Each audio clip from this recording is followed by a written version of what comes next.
Saludos amigos, quise hacer este video para hablar sobre la importancia de los capacitores cuando están trabajando en circuitos de audio eh, y cuando están trabajando en circuitos de televisión. La importancia de un buen filtraje, de que ellos estén con una resistencia capacitiva correcta, que estén en su valor microfaradio o en nanofaradio, picofaradio correcto, porque eso puede traer un montón de problemas en el circuito y a veces buscamos qué está causando el defecto y no nos damos cuenta que lo que hay es un mal filtraje de voltaje, ya sea en los 12 voltios, 3.3 voltios, 5 voltios, en el voltaje de los LED, y eso es muy importante. Aquí nos cayó un Hisense de 58 pulgadas con un problema de backlight. El televisor encendía, se veía, pero se apagaba el backlight, volvía, se apagaba, volvía. Estaba intermitente el backlight y era con bastante frecuencia. A veces encendía, apagaba, encendía, apagaba. Y estuvimos midiendo todos los voltajes y nos dimos cuenta que los voltajes estaban bien. Déjenme mostrarle aquí.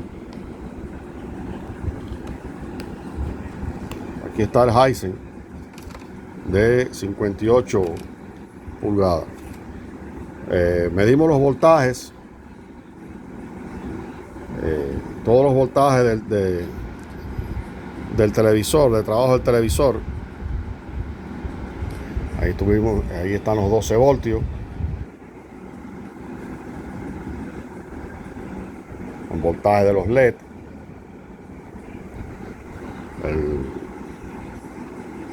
El retorno de los LED. Y estaban bien, estaban trabajando perfectamente. Sin embargo, el televisor encendía los LED y se apagaban, encendían y apagaban. Aquí está ya el televisor encendido con un voltaje de retorno de los LED de 46 voltios y voltaje positivo de 166 voltios en el VCC y de retorno 46 voltios. Bueno, aquí en el retorno el voltaje aparecía a 46 voltios y de momento subía a 78, 80 voltios y se apagaban los LED. Volvían a aparecer los 46, subían y bajaban y subía el voltaje. Entonces, aquí está el MOSFET que enciende los LED. El retorno los lleva a ground a través del MOSFET con el voltaje de gate de la compuerta y encienden los LED. Bueno, medimos con el osciloscopio, sospechamos que había un problema de los LED, pero no era un problema de los LED. Nos paramos con el osciloscopio en el retorno del voltaje y ahí, en estos pequeños picos que aparecen, bueno, ahí había un rizo completo de picos de voltaje, y donde quiera que nos parábamos con el osciloscopio había un rizo de voltaje. Aquí estamos en el voltaje positivo de los LED, está bien filtrado, no aparece ningún pico de voltaje. Aquí sí aparecen porque aquí estoy midiendo el voltaje limitador del power supply. Bueno, había un rizo de voltaje más o menos como ese en todo el circuito, que traía como consecuencia que el MOSFET, en la compuerta del MOSFET aparecía un rizo de picos de voltaje que traía como consecuencia que sacaba el MOSFET de su trabajo correcto de switcheo, del voltaje de retorno de los LED, y se apagaban los LED, volvían a encender, se apagaban, volvían a encender, y nos dimos cuenta que dónde estaba el problema en estos capacitores.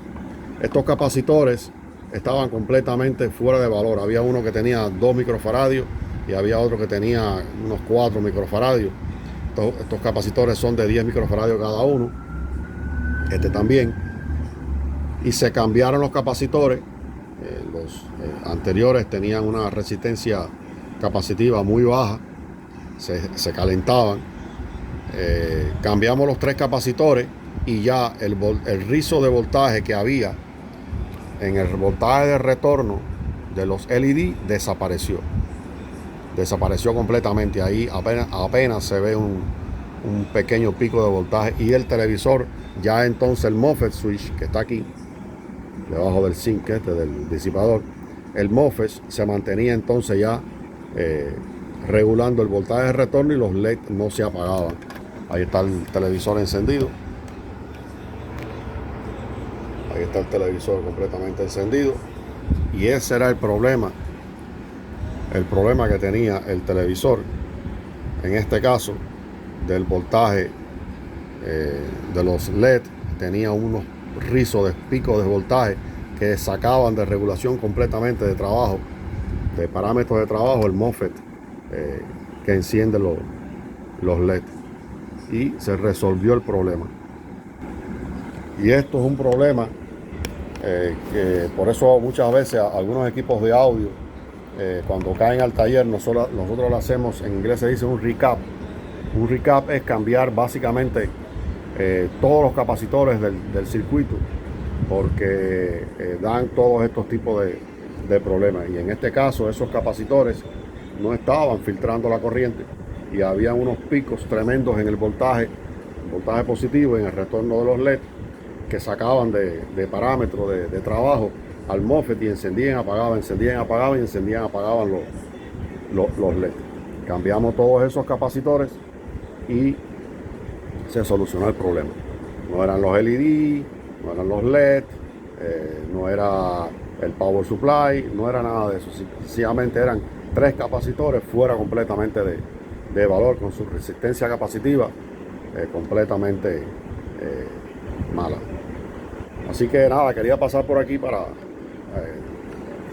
mostrarle este defecto que nos cayó, que si nos hubiéramos puesto a cambiar los LED, pues pensando que eran los LED, aunque muchas veces se prueban los LED con el probador y encienden cuando ellos reciben el voltaje más potente del inversor, pues entonces dan el fallo. Muchas veces medimos los LED con el probador de LED y encienden correctamente. El voltaje de los probadores va gradualmente subiendo y encienden los LED. En el caso de ponerlos a trabajar con el power supply del equipo, del inversor, muchas veces ahí sí dan el problema que algún LED esté malo. Y eso equivoca muchas veces a los técnicos. Prueban los LED con los probadores, encienden los LED, y cuando lo ponen a trabajar con el voltaje que lleva y con la corriente que lleva, entonces fallan los LED. Entonces, en este caso, pues no eran los LED, no era el power supply, sencillamente eran capacitores fuera de valor, con su resistencia capacitiva completamente mala. Y cambiando los capacitores se resolvió el problema, un buen filtraje del voltaje, y ya el MOSFET está trabajando perfectamente. Siempre hay que chequear bien el circuito primero antes de emitir un diagnóstico. Saludos.